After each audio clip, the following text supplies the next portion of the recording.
Hey everyone. Once again, if you've been watching a lot, I'm Dave Mathis, and I'm the host of Lessons for Life. And we are really glad tonight you joined me and this young lady, Melissa Barnes. Hi, Melissa. Hi, Dave. Thank you for having me. Thank you for your service. Well, thanks. Today is Veterans Day. Actually, we're recording this, and she's thanking me for my service, which resulted in 6 months in the reserves. And I'm glad to be in this country. So I Mhm. appreciate you saying thanks for this service. Now, tonight, we got kind of an amazing story. And Melissa's going to tell it to us, but all our shows are devoted to real people who have real problems and a real mission afterwards. And you have that, don't you, tonight, Melissa? Yes, I do. I bet you hope that at least one person out here listens to your story and it changes their lives, right? Yes, I do. So let's just start and kick it off in this real story from a real person. Let's start by, well, I know where we would start where we always start with your favorite Bible verse and why you like it. Okay. It's 1 John 5:14 and 15. And this is the confidence that we have in him. If we ask anything according to his will, we know that he hears us. And if we know that he hears us, we have the things we petition of him. Why does that mean something to you? Because I have prayed to God and he has answered my prayers. I have believed his word is true and he's come through every time. Now, I want people to hear that verse because it's going to make more sense when we go through it. Could you repeat that slowly so everybody catches the words? Yes. And this is the confidence that we have in him.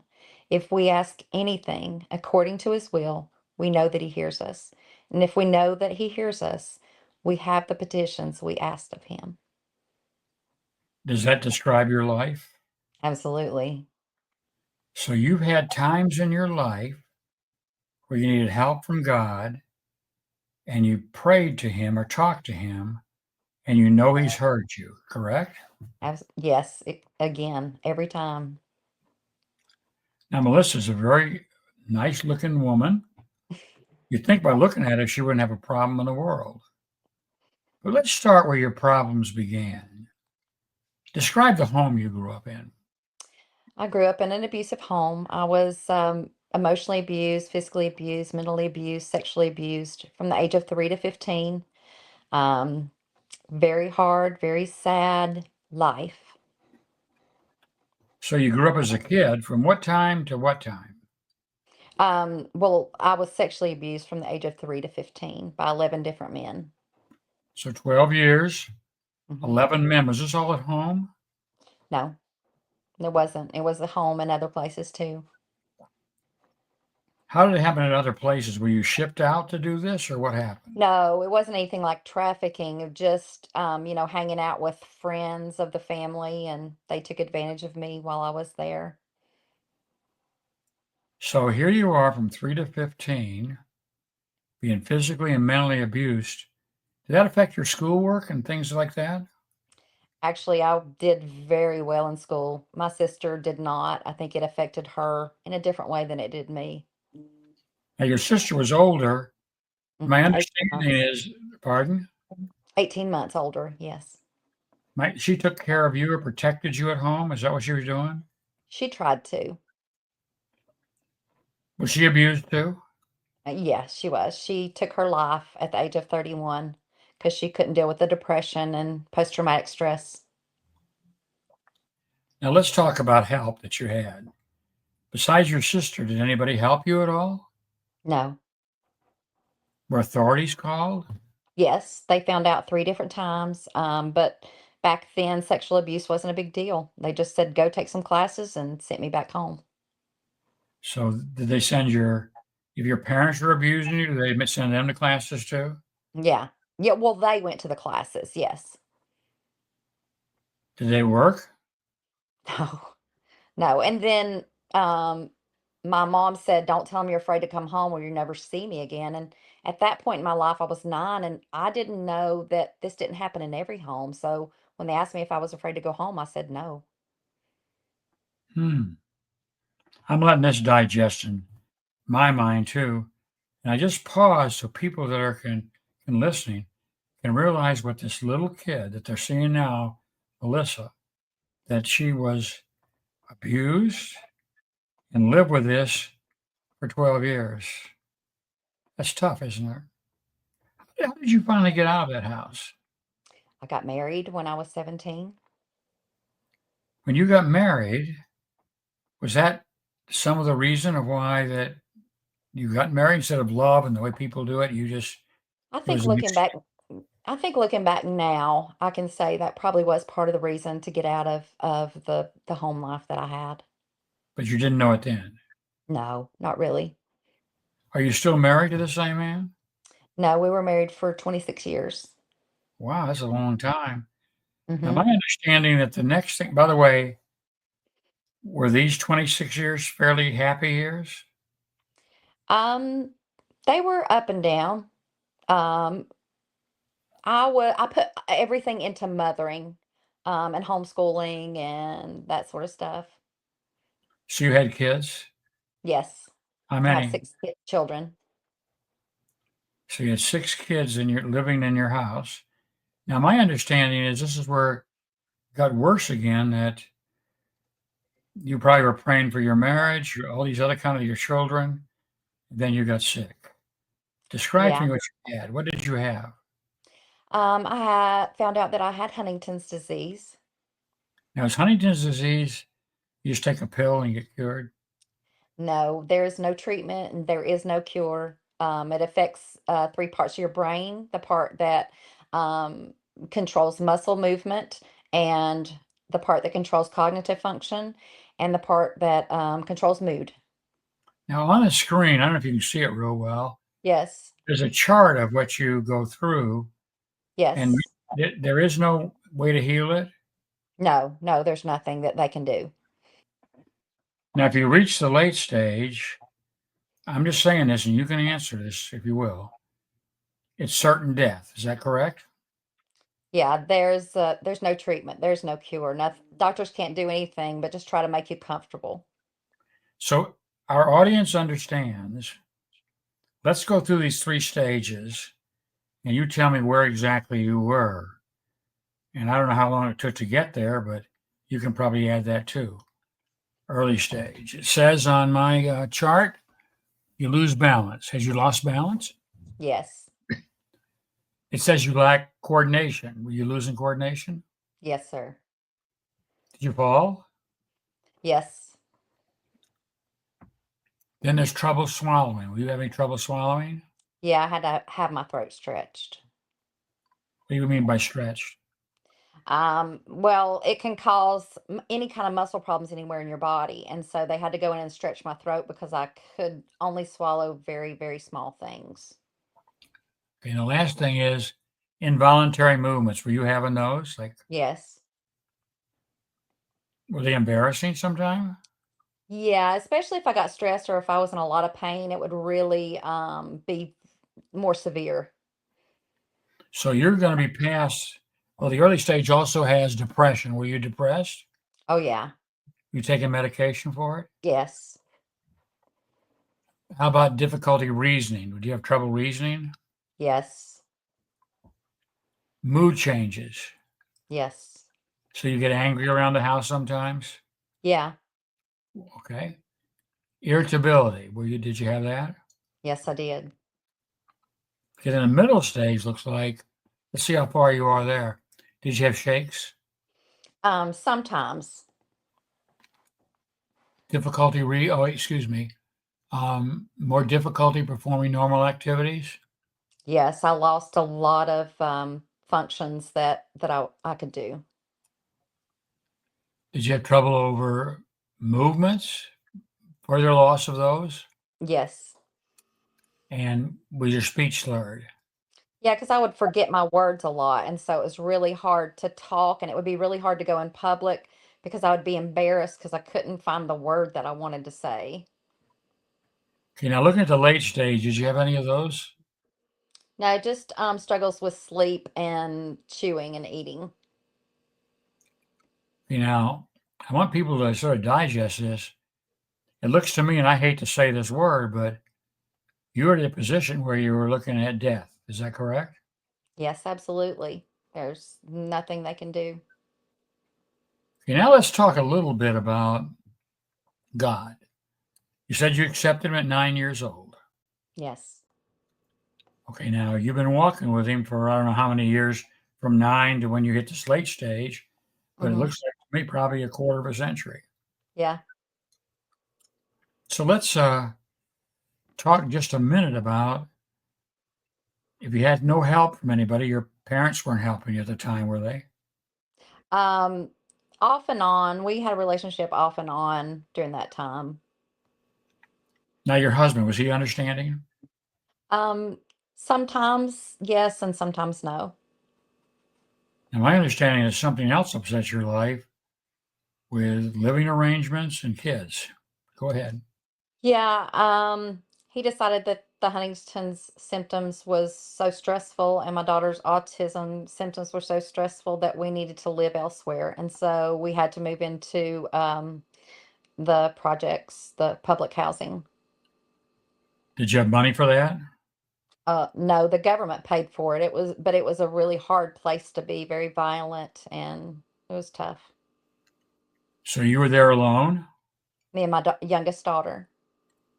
Wow. Did you have any help from any other people on the outside? No, So who did you turn to that gave you help? God. Hard to do. Did you ever get discouraged with God? Yeah. One thing after Well, another being poured on you. yeah, it was really hard sometimes, trying to figure it out. It was really hard. So did you have a personal friend that you talked to? Yeah, I had friends along the way that I could talk to that helped me, that kept me from doing something dumb. Like suicide? Yeah, people with Huntington's disease are 7 times more likely to commit suicide because of the hopelessness of the disease, as well as it is eating the part of your brain that controls movement or mood. And so that can also cause it. What did God do? God healed me. I got a couple of healing books and I read those. I believed them. And for a year and a half, all I did was speak healing scriptures over my body. I read the books over and over. I consumed his word like it was meat. And my symptoms started getting better and better and better. I wasn't able to work for 15 years because of the disease. And now I can do anything in the world that I want to. Every symptom God has healed. Okay, that's all healed. And Hmm. did doctors did they believe this? I understand that a little knowledge about Huntington's disease that the end result is always death. Yes. There's no It cure. is. No, there isn't. Were you che- Yeah, go ahead. were you checking in with a doctor at the time? Oh, yeah, I had a lot of doctors. So how did you know you were healed? Well, I had been going to the University of Iowa since 2005 for research studies, trying to find a cure. And last year when I went, you have to take hours worth of tests. And I took the first test and I told the lady, I feel like I did better on this test. And she just kind of looked at me funny and she looked back from the previous year and she said, You did significantly better on this test. And I was like, Okay, I'm seeing what I thought I was seeing. Then I got done with all the testing and she said, I'm just curious. And she looked back and she said, Melissa, you did significantly better on every test. And I said, Wait a minute, is this a fluke or something? Does this ever happen? And she said, Of course, it never happens. It's a degenerative brain disease, and nobody ever does better on the tests. And so I just reiterated to her that I just spoke God's healing word over my brain and my body for the last year and a half and how He had taken all the symptoms away. And she said, Whatever you're doing, keep doing it.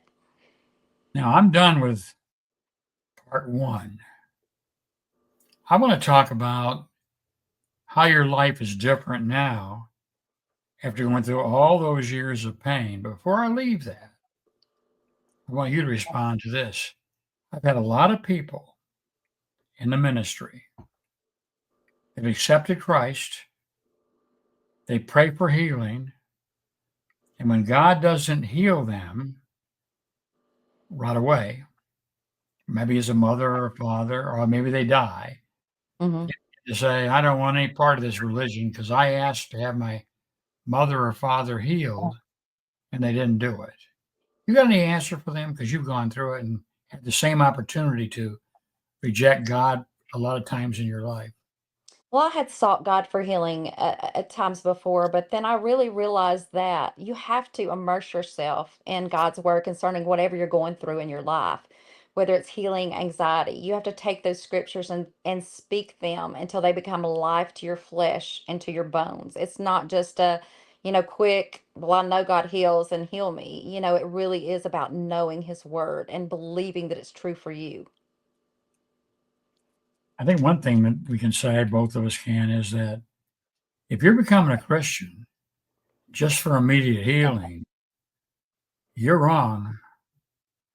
Like now, Hmm. I'm older, you're older. Hmm. I was healed from polio when I was a kid. I died and was brought back to life. Wow.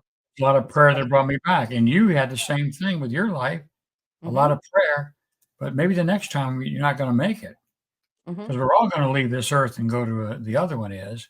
Yep. The problem is that we have to trust God. Hmm. There's something waiting for us at the end of this life. We call Yes. it glory land. Do you call it Mhm. that? I just call it heaven. Okay, now I'm ready to go to the next phase. Okay. Your first marriage didn't work out. No, God didn't stop there. no. He presented another person to you, and you can tell us how you met. Go ahead.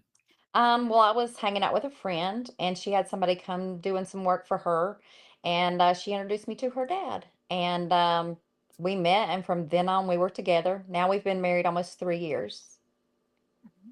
Mm, that's your husband there, right? Yes, it is.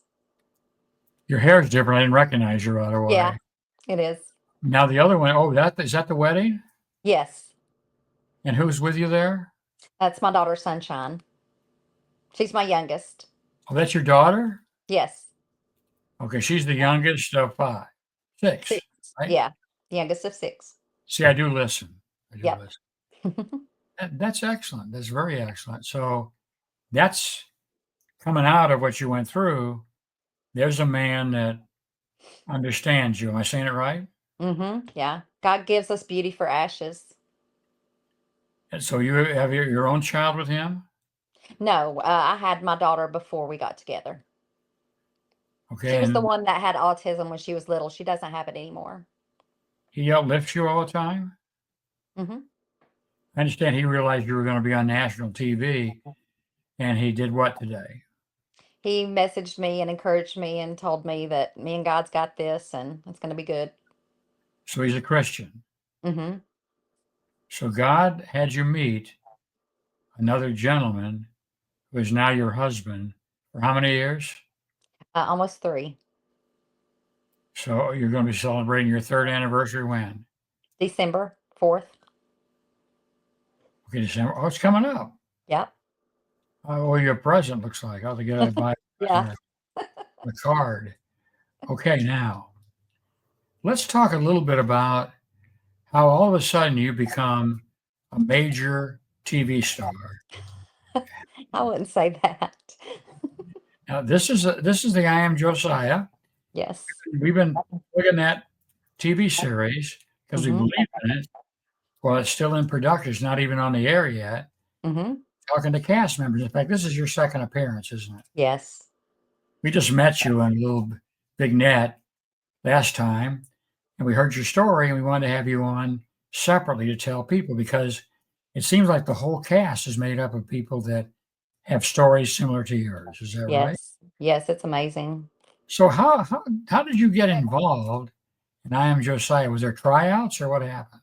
Well, I was at work. I hadn't been able to work for 15 years, but I had gotten a job. I'd been working about a year. And Josiah was in Jonesboro at a cafe, and he came out of the cafe, and God said, walk across the street. Now stop and take a picture of this. Now go to the corner, turn around. And he saw me and 2 other ladies decorating for the 4th of July on the balcony. And he was telling us we were doing a great job, and we thanked him. And He said, "Are y'all open?" And I said, "Would you like to come in for a tour?" And he said, "Sure." So I brought him in, and the conversation just, I started sharing with him how God had healed me from Huntington's. And he said, "Do you realize that I help people share their testimony on TV and radio?" And I said, "No, but I knew that God had healed me so that it could touch other people's lives and they would see his love and his goodness and realize that he wanted to touch them and heal them too." And so then he asked me if I wanted to be in his TV series. And I said, "I'm not an actress." And he said, "Well, we're not looking for actresses. We're looking for who we feel like God has led us to." And I said, "Okay." And I've been on board ever since. And the man's name is G.W. Tully. G.W. Talley, and he's an author, Hmm. now doing a screenplay, and he's led by the Lord. And if Yes. you totally see this program long enough, you'll learn that this is how he got his cast. Hmm. You're playing, maybe you don't know for sure, the sister. Yeah, possibly. That's not decided, but they're already starting. They got the sets made and everything else. They got Hmm. cameras. But the amazing thing is, it's all volunteer. First, how much are you getting paid? 0, 0, and 0, 0. But it's all for God's glory. God's done so much for me. I just want to tell people how good he is. So they're all volunteer cast members. Yes. They've got leads on how to get this on the air. Hmm. We were so taken by stories like this that we decided that we were going to feature the people that are in the cast and talk to them about how they got involved with I Am Josiah. But on top of that, just on how they got on I Am Josiah, but their stories. We found out that there's lots of people that have Hmm. lots of stories. And you're our third one we've done. And Hmm. go back and look at our YouTube Yeah. channel and you can see them all. Yeah, I've seen him. Now you're involved. Now let me ask you another question, because a lot of people think since we're a major production and you've got such a professional host here that he must be paid a lot, and we had to do you have a contract with you, and we're paying you millions of dollars because you're a big star. How much money are you getting? Y'all are paying me double what I Am Josiah Project is paying. Zero times zero Yeah. is zero. And since I'm the host, I'm getting four times that much. Yeah, exactly. So that's interesting, isn't it? Hmm. Now, we're enjoying talking to you, and I understand in 2 Thank weeks you. you'll be talking to Brandon, Hmm. who's playing Josiah. So Hmm. people should watch that too. Now, I'm not done yet. Let's start talking a little bit to people out there because we've gone through your story and what God has done for you. And we're probably sitting here talking to people that are saying, I got a problem like that, or I got a problem with a marriage, or I got a problem with my life, or a sickness, or whatever it is. But I don't know God like Pastor Dave does. I don't know God like you know it. And I think we should start there. Let's suppose that they learn, I want to be like Melissa. Well, how hard is it to accept Jesus Christ into your life? Tell us again how you did it, what books you had to read, how much of the Bible you had to know. Tell me all those things so they can follow your lead. My family had just started going to church when I was about 8, and when I was 9, I just felt the love of God, and like He just wanted me. And I bowed down in my trailer, and I just asked Jesus to come and live in my heart, and He came right in and gave me Yep. joy. And I know you've grown. Hmm. God wants you to grow. And Yes. you've gone a long way. I mean, at 9 years old, you probably wouldn't be able to come on a program like this and talk. Is that correct? No. No.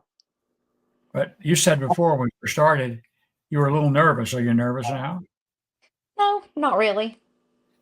Do you feel God's presence in everything you're saying? Yeah, I do. I Is prayed he, that just His words would come out. is he answered your prayer? Are your words coming out? Yeah. Yeah. You see, folks, how easy it is to become a Christian, how easy it is to do what God wants you to do. We're not done yet. I want to take it to the next step. Melissa's here today, years after, decades after she accepted Jesus Christ. She's gone through some same problems you have, but her faith has not wavered. Well, let's talk about the person that's being abused right now. I want to know what is the major thing you had to do with all that abuse you had, all the penalties you've had? What'd you have to do? Um, I had to let God love me, and I had to, in the end, forgive. It's a slow process, but it poisons us when we are living in unforgiveness. That's hard to do, folks, but you're never going to get anywhere if you carry that burden on you. That's like weighing you down. The other Hmm. person doesn't probably even think of you anymore, No, but you do. Now, forgiving doesn't mean forgetting. Is that no, correct? no, it doesn't. It doesn't. Have you made friends with all your abusers? No, no, no. You suggest That's that people out there do the same, do that at no, all? no. Protect your peace, protect your life, protect your body. You don't forget it. No, you don't Forgive. forget. There's a scripture in Proverbs that says, "Don't be like a dog and return to your vomit." Hmm. It's good advice, isn't it, Melissa? It is. Now we've come a long way. We took a journey. We talked about not only problems she had, and they're probably more severe than most of you out there. We talked about how that she had a disease that was certainly going to lead to death.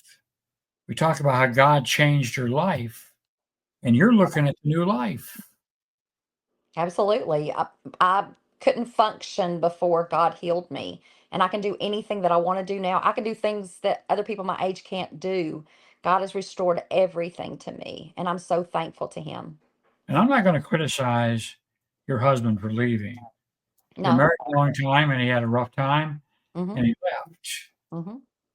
But and he went to the pits with all of that. Mm-hmm. Did God ever leave you? No, never for a moment. Sometimes I felt like He had, but He hadn't. Give your children to your husband, and don't you take them at all? Just go live in that housing project. Did he ever say that to you?